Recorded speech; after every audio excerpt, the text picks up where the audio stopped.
Well, good morning, Southern Oregon, and welcome to the Real Estate Show. I'm Alice Lema here with my coworker, Pete Belcastro. We're both brokers here in Southern Oregon, and we want to welcome you to the Real Estate Show. Another interesting week behind us, Pete. Here we are, the beginning of March, end of February. What's going on in your world? Well, there's a lot going on. Lots of people are out there, but I also sense that there's a change coming a little bit, Alice. We've been kind of on this wave here, and as we start in 2021, and who knows where it's going to go. But the consistency of our market right now has just amazed me.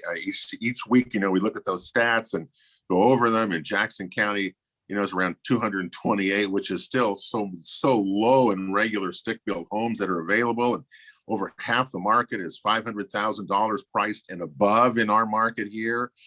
Josephine County and Klamath County have less than 100 properties available in the whole counties each.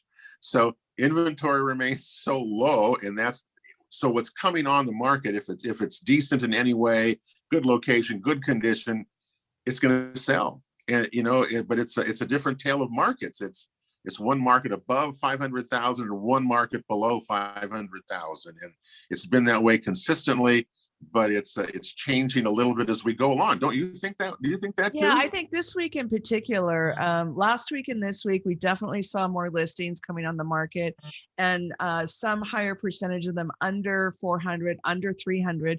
So we have people that are looking in that 250,000 to 300 range, and they're actually finding properties in either parts of the older parts of Medford, definitely Josephine County is having better selection, and Yeah. they're somewhat move-in ready. They're not Yeah.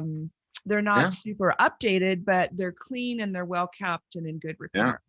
Well, we know there's low inventory. Today on our show, we're looking forward to having Laura Hawk from Holton Homes join us, Alice, and we're going to talk about manufactured homes. They are a huge part of our market, and yet what's happening in that area? I'm so curious to what she's got to say, because there's going to be a huge demand for them, and where are they going to go, and how much do they cost, and all the things relating to the size of them. Where are they going to go? On land, in parks, all of this, their values. Laura's going to fill us in on that, and we're really looking forward to hearing what she's got to say today. Yeah, I wonder if she's had any contact with the communities that were lost during the fires. We'll have to ask her that. And you know what else? Let's talk to her about financing, because that's kind of a problem sometimes for us as realtors, isn't it? Yeah. Well, we're going to find out. It's a huge story. It affects thousands and thousands of people. Yeah. So stay tuned to the dial, folks. Pete Belcastro, Alice Lema will be right back with the Real Estate Show. Don't go away. Well, welcome back to the Real Estate Show, folks. I'm Alice Lema here with my coworker, Pete Belcastro. We're both brokers at John L. Scott here in Southern Oregon. And we're so excited to have Laura Hawk here to visit with from Holton Creek Homes. They are a local manufactured home manufacturer. And there's so much to talk about. It's such an exciting business. Welcome, Laura. Thank you. Thank you for having me. Well, I know Pete and I have quite a few questions, but do you want to just take a quick second and introduce yourself to our listeners? Sure. I'm Laura Hawk with Holton Creek Homes, as you mentioned. We are a family-owned sales center for manufactured housing. We carry a manufactured home builder called Kit Custom Home Builders, and we are an exclusive representative for that product. We also do some in-park resales, although these days, with all of the fires, we haven't been doing nearly as much of that as normal. So that's been really a hot topic, no pun intended, and to be sensitive to the people who did lose their home, because Pete actually lost a home in the Bear Lake Estates. Wow, I'm so sorry. That's very sad. One of those things. Well, look, it's great to have you here. And Alice and I sell a lot of properties. We sell, all sorts of price ranges and all sorts of things. Right now, manufactured homes, and Alice, you correct me if I'm wrong here, manufactured homes are simply, there's not very many of them out there to sell. Is that correct? Yes, we have had such a huge loss with the Alameda fire that there's really a tremendous shortage of homes in the valley now to offer for people looking for replacement homes. So we are ordering a lot of new homes, anticipating the parks that are going to be ready to receive them within the next, hopefully within the next 12 months. Yeah. Well, here's how crazy. I mean, our market, as we know, there's no inventory or low inventory levels, below 500,000 in all the counties that we serve. But when you boil that down to manufactured homes, Alice and Lori, in Jackson County, I mean, this is insane.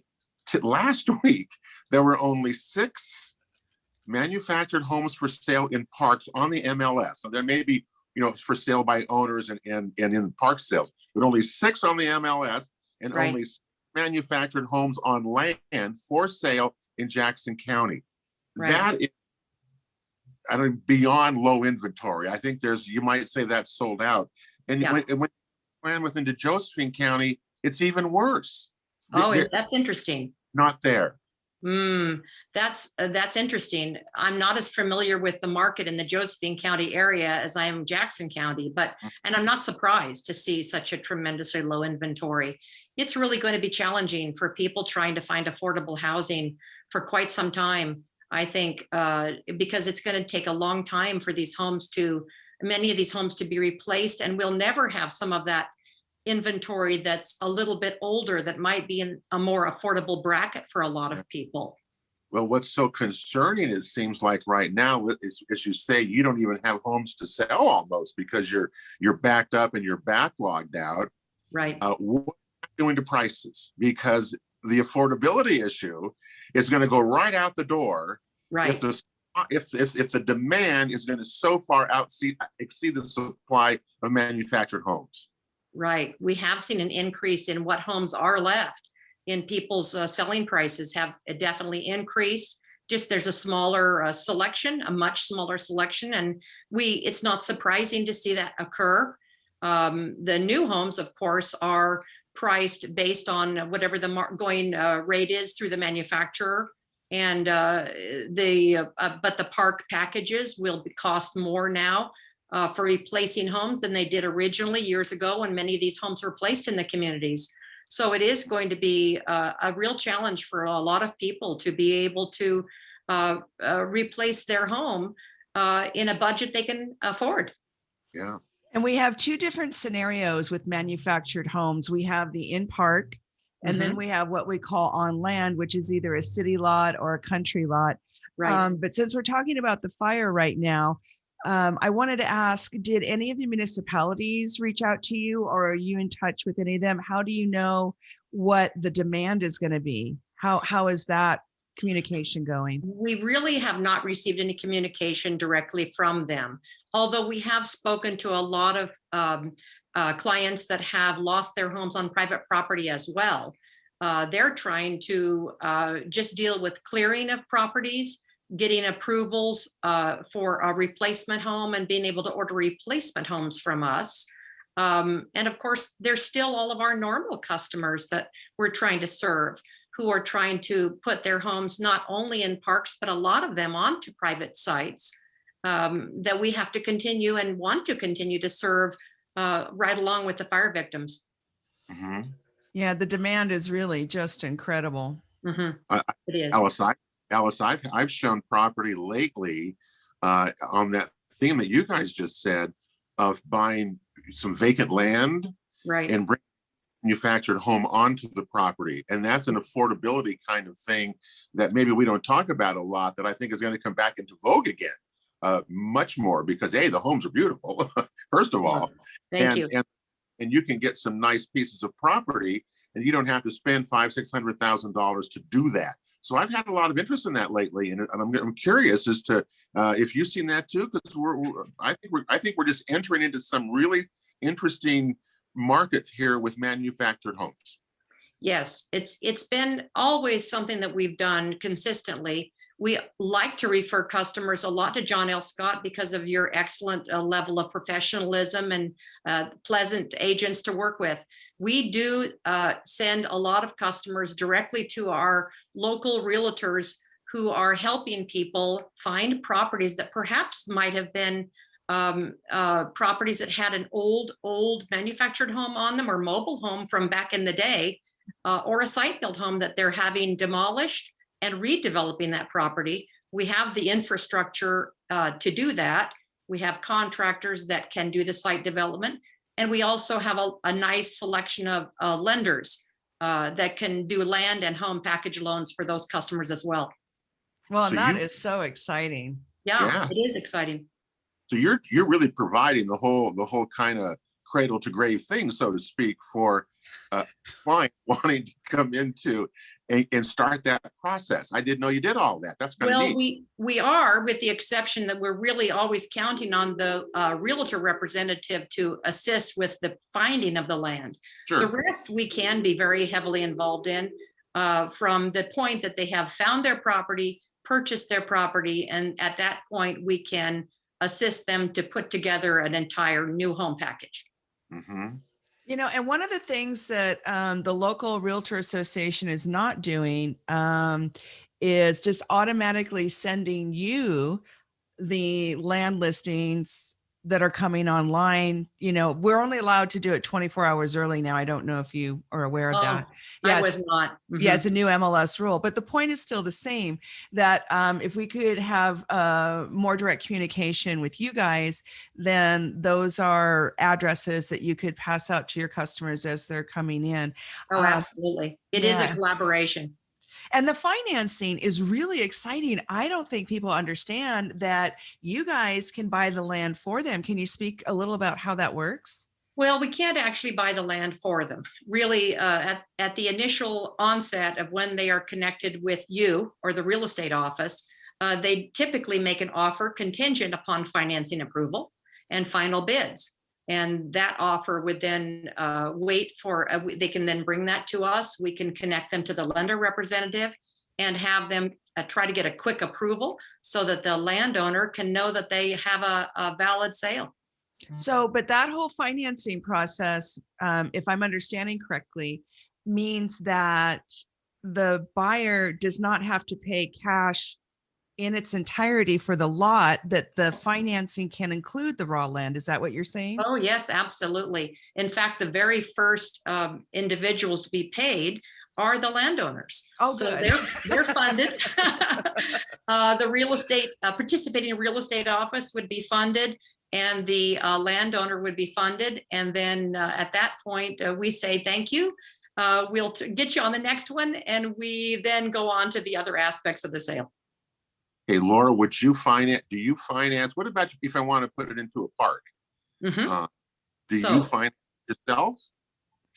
We do have financing sources for people who want to finance their home and what we call their park package, which are the additional amenities that any park will require that the home has attached to complete the project. So those things would be carport awnings and sheds, gutters and downspouts, heat pumps, foundation systems, landscaping. All of that can be put into a home-only loan or a chattel loan that would be provided through a different source. But we have wonderful sources for that type of loan too. And so customers can finance their home and their entire park development package into that kind of loan. Well, I did not know that, because park financing is so hard to come by. That's really exciting. It's not terribly hard to come by if you know the right sources, although there are some, some limitations for homes that are quite older. There will be limited financing, but for homes that are of a certain age and newer, there is lots of resources for those customers. Think of how busy you're going to be here. Just take Bear Lake Estates, where I was. There were 200 units in there. Mm-hmm. And one of the biggest problems I found in trying to sell in there was many of the buyers thought it would be easy to get financing for them. But here we're starting over, which is really a whole new ball game that we have before, because we've never had a park like this that's burned down and it's going to start over from scratch, from zero.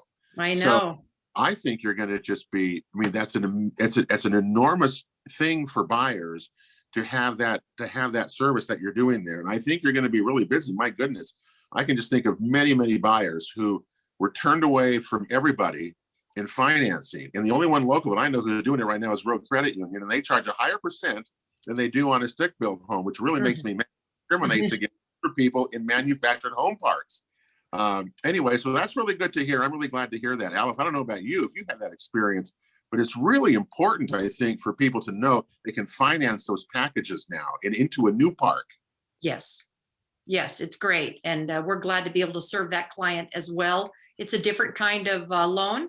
It's a much quicker loan than doing an in-park project is going to be a much quicker financing project than it would be doing tying land, home, and land development together. So that's good for people, yeah, going into a park. Yeah. So about how much time would a financing project take, ballpark? A land home package in a park. In a park, you're typically looking at a turnaround of no more than a week to receive your tentative park or your loan approval once you have all your numbers into the lender. So that's very quick.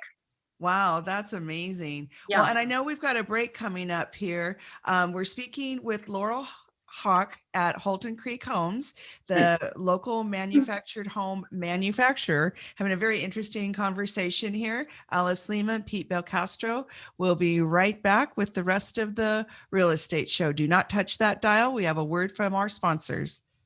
Well, welcome back, Southern Oregon, to the Real Estate Show. I'm Alice Lema here with Pete Belcastro. We're both brokers at John L. Scott here in Southern Oregon. And we're having a most educational conversation with Laura Hawk of Holton Creek Homes. They are a local family-owned sales center, home sales center here in the Rogue Valley. And we're talking about manufactured homes and financing of those beautiful homes in parks and on land. And we also had some chatting earlier in the last segment about the fires. So one of the questions that came up last week from a client was, if they went to you guys, to Holton Creek Homes, would you help clear their lot? Because you do have contractors, but I wasn't aware if that was a service you guys were providing or not. No, we're not involved in the actual lot clearing, although FEMA is working on a lot of the communities. It's a slow process. We're beginning to see the FEMA representatives coming in to the communities. In fact, Pete Bear Lake is already actively clearing the park. And there are also local companies and companies coming in from out of the area who are working on a lot of these site projects to get them cleaned up for the customers, but we're not actually involved in that aspect. So when people are ready to purchase, because maybe they lost their home and they have their insurance money, if the lot is not quite ready, how do you advise them to proceed, or what timeline are they looking at this point? Well, they don't have to have their lot ready at this point to begin working with us. Really, where we begin typically is to have an initial conversation with them about what their needs and desires are. Many times we will send them directly to the lender representative to communicate with them about what they're able to do and what their goals are for their total home package. After they've gotten some initial financing information, we then have them come back. We communicate, meet with them, or talk over the phone. Sometimes they're from out of the area. We're sending them to our website to view floor plans. We're going over floor plans with them to show them all of the different opportunities they may have for different square footage homes and amenities. Because all of the homes naturally are different sizes with different features and different options available, which would make them lots of different prices. So we have almost 100 homes available for customers to choose from in many, many different ways. So you really can custom design your own home, it sounds like.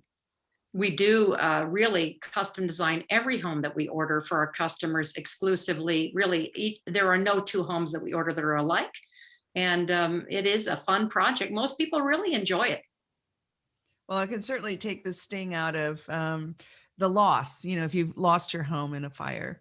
Yes, many people are wanting to try to recreate as much as possible a similar arrangement as their previous home. And other people are wanting to start very fresh and get a new look with new features that will be a pleasure for them to live in as a replacement home. We always talk about, you were talking about like Bear Lake Estates, which was a large park. We also have a lot of parks, that were destroyed, which were single wide places and smaller units.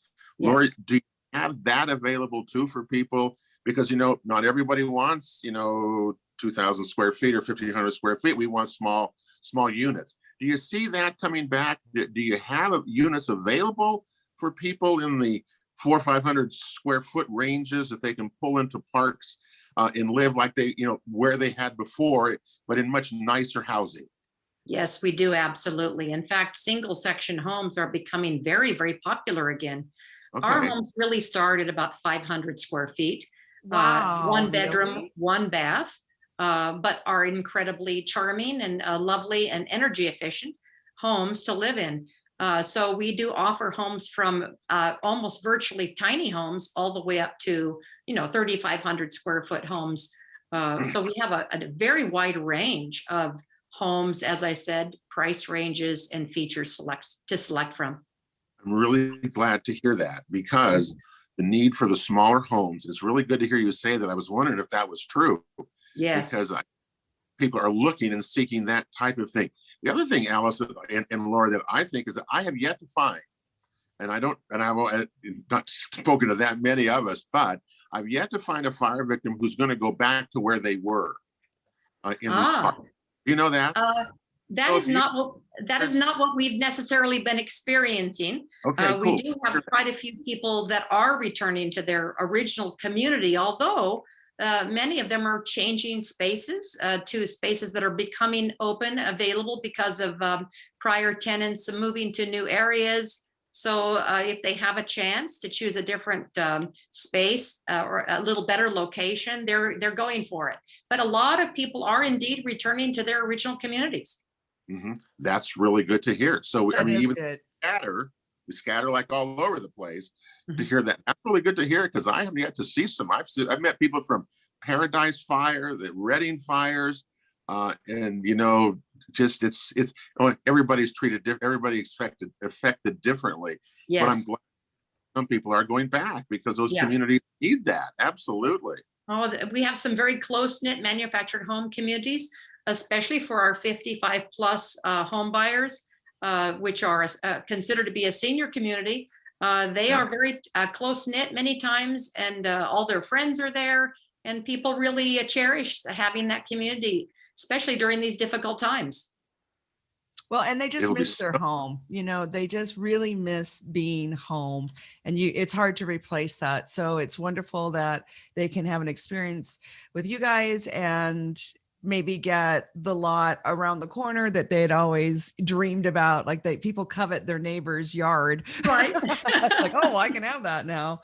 Yes. So one of the questions that Pete and I get asked often about manufactured just construction is, what is the difference, and is it as well built? And I'm a huge fan of this construction, but why don't you speak to that, what the differences are? Sure. Manufactured housing is built to HUD code, and site-built housing is built to an IRC code, which is, in our particular case with our builder, is a very similar code, because the brand that we carry is a brand that's a little bit higher quality brand and a little more customizable.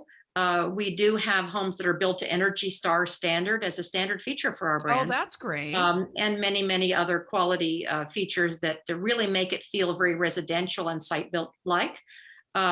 So the differences nowadays are getting smaller and smaller and smaller. They're really very livable, very energy efficient, and very comfortable and beautiful homes to live in. And they're getting very, very popular with mainstream home buyers. Well, and here in Southern Oregon, we don't have any trouble selling a dwelling that happens to be manufactured construction. It's just part of our normal inventory. And I think our locals look at it as just another home. But it is nice that if you are doing a raw land situation, you can have something brand new and it can be installed so quickly. Yes, yes.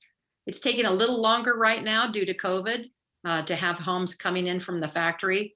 People are being amazingly patient, and we're really appreciating working with them as they're trying to figure out alternate places to live while they wait. But it is well worth the wait, we believe, to get a home. These homes are many times the purchase of a lifetime, and they're very important to people that they get what they want. So What's the wait time now, Laura? I mean, just kind of give us a ballpark of different styles or whatever. And I'm sure it's different with the multiple manufacturers based on whether customers are getting something that's sort of pre-built, more, multiple homes being constructed of the same type, or whether they're wanting a custom home. For our particular manufacturer, we're looking at about 10 months for the home from the time the order is placed before the home arrives at the home site. It varies depending on the circumstances, but that's about the timeline right now. Are there spec manufactured homes out there that you could buy? Like you see spec homes are built in subdivisions? There will be. I'm sure we're going to be beginning to see more of that as the parks begin to complete and sales centers bring homes in or the park sometimes will bring homes in to have as spec homes. But most of the customers will be ordering their specific home to the exact specifications that they desire. Yeah, I was watching the trains go by in Klamath, Alice, the last few days, and I noticed there are tons and tons of wood products heading south and east out of here. And when you look at just what happened in Texas and the damage that was done there, the fires, what we've seen, in the West and et cetera, and the damages by storms, the price of building materials is already going higher. And that's going to have an effect on what you do, Laura, when you're manufacturing homes, building them in the future, because the prices, the materials can't keep up with the demand. Boy, and we're really going to see that, I think, in the coming weeks and months ahead. Yes, as far as we're concerned, we have seen price increases coming in for building materials, just like all of the site builders have been seeing. It's the same, we're using the same products. So manufactured housing factories and site builders are building with the very same materials, competing for the same materials. The benefit for our industry is that our builders, our manufacturer, is able to purchase material in mass volume. Mm-hmm. So when that's a major part of what makes manufactured housing of today more affordable, typically than a site built, always than site built. It will just simply be because they're able to purchase all these materials at such large amounts. So that does help give us some price protection, but we have experienced increases just like everyone. So one of the things that I've noticed when talking to people about manufactured home versus stick built is the kind of lot you buy makes a difference as to where you can put the house and where your back door is going to be and where your garage is going to be. So could you speak to that a little bit? Because it makes a difference which house and floor plan you get. Oh, absolutely. Floor plans really can't be finally chosen typically until the customer knows where they're going to be placing the home. We're going to order that home specifically to fit their property. So we do have to concern ourselves with setbacks, both on private property and in park communities. And we do want to make sure that the locations of the windows for view, doors, and access is in the appropriate location. So we think a lot about that. In fact, it's a big focus for us. Yes, and also access. We sometimes get folks that want to live in the country for the very first time, and they're looking at these beautiful lots in Southern Oregon, and they want a view, but the access is up a very steep grade. And I always want them to talk to you guys ahead of time about just getting the materials up there. There are sometimes restrictions on a property where we cannot access the home site. And we always view the home site with the customer to making sure that we can access the home, because there are times when we just have to tell the customer that's not possible. But we try to work around that a lot. We do have amazing machines that can get into tight locations. We have people who have had homes lifted onto foundations with cranes. That's pretty rare, fortunately. And we do use cats a lot on properties, especially here in Southern Oregon, because we have a lot of steep property. And sometimes the only way to get the home up there is to gently bring it up with a cat to the home site. Well, we've got a break coming up, so please do not change the station. We're having a very interesting conversation. Laura Hawk of Holton Creek Homes, a local family-owned home sales center here in the Rogue Valley. Alice Lema, Pete Belcastro will be back in just a moment, and you're going to get a word from one of our lovely sponsors, John L. Scott, Southern Oregon, Mutual of Omaha Mortgage, Guy Giles, and our local Rogue Valley Association Realtors. Do not touch that dial. Well, welcome back, real estate fans, to the Real Estate Show. I'm Alice Lema here with Pete Belcastro. We're both brokers at John L. Scott here in Southern Oregon. And we're here with Laura Hawk of Holton Creek Homes. They are a local family-owned home center here in Rogue Valley. And we're talking about manufactured homes, the fire, what can you do with a lot that you've purchased, and how do we get financing? And one of the questions that I wanted to ask had to do with not only why are manufactured homes less expensive, but the pricing and how it's starting to go up because of the fires and the high demand of materials. Sure. Is that my question, Alice? Yeah, sorry. Oh, sure. Okay. Well, pricing, as I mentioned in the earlier segment, has gone up because of really lumber material surcharges, but still we consider our industry to still be remaining amazingly affordable. So that's great. We like that. And with such high demand, do you think that the prices are going to continue to go up for the rest of 2021? It's very difficult for us to tell. The prices are not being increased in any way other than what sales centers are receiving from the manufactured housing plants based on their material costs. So certainly we maintain cost as long as we can for customers and try to make sure that we're keeping our homes as affordable as possible for the quality that we carry. As far as the homes in park settings that you mentioned, we certainly have seen an increase in those selling prices because of the very, very simple fact that there is a very high demand with a very low amount of inventory. And I think that's something that's probably seen across the board for real estate in general. But I have seen that as well. Yeah. Well, Pete, you and I watch the market every week. What are you seeing out there? Well, I was just going to say before we do that, one damper of what you guys just said that is out there is, what are these parks going to charge for their park fees? So these people coming back into the parks like Bear Lake, Medford Estates, and you name them. Mm-hmm. Because when we burned at Bear Lake, I was paying $724 a month in the park fee. Mm-hmm. That included certain not there. And I'm wondering, and I just hope that these are corporate owned parks, many of them in the Rogue Valley, as you know, and I just hope that they don't go crazy here and they make these fees affordable for people to come back in there, because one of the biggest detriments of all in these parks are, what are the park fees? Number one question, I think, from any buyer: what is a park fee and what do I get for it? And they have gone up astronomical. And there a lot of grumbling what was going on in these parks before the fire hit.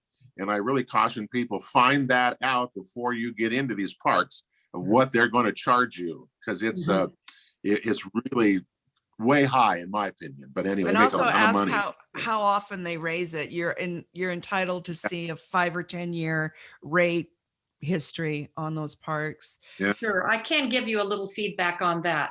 Actually, we do have quite a number of corporately owned parks in Southern Oregon, and their park rents do tend to be the higher rents in the valley. But we are working actively with a large number of privately owned, local family-owned communities here in Southern Oregon, and there's a large number of them as well. And historically, their park rents have remained much lower.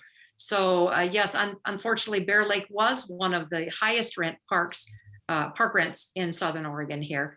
But from what I'm hearing from most of the park owners that we are communicating with, and we have been closely communicating with a lot of those privately owned parks, we're hearing that they're going to be trying to maintain their park space fee as low as possible.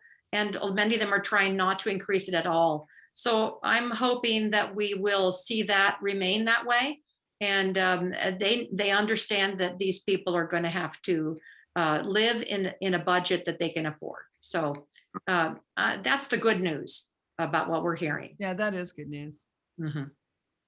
Well, in terms of the market you were asking about in this last week, we know there's low inventory. There's several changes coming up in the market. Gosh, there's so many things we can talk about, Alex, too, in terms of the manufactured homes. But the rentals, the state legislature right now is in their putting together the landlord compensation fund. And I know at our meeting this week at John L. Scott in our Asian meeting, alarm bells going off about the loss of rental housing in our communities. And you talk about that all the time. Combine that with the manufactured home destructions, and you see what we are not gaining ground. We are selling everything that's coming on the market is selling as fast as it's coming on. So we're not gaining any additional inventory, so to speak. This last week has been consistent now for several weeks. Jackson County is still at around 225 stick-built homes for sale. And over half of those, Alice, are over $500,000 and above now. Isn't that something? Isn't that shocking? Of 228, 140 of them are $500,000 and above listing price. So if you're looking in that category, you've really got some choice to look at. But if you're below that, you're really limited. And interest rates seem to have been kind of stabilized and kind of hit that bottom.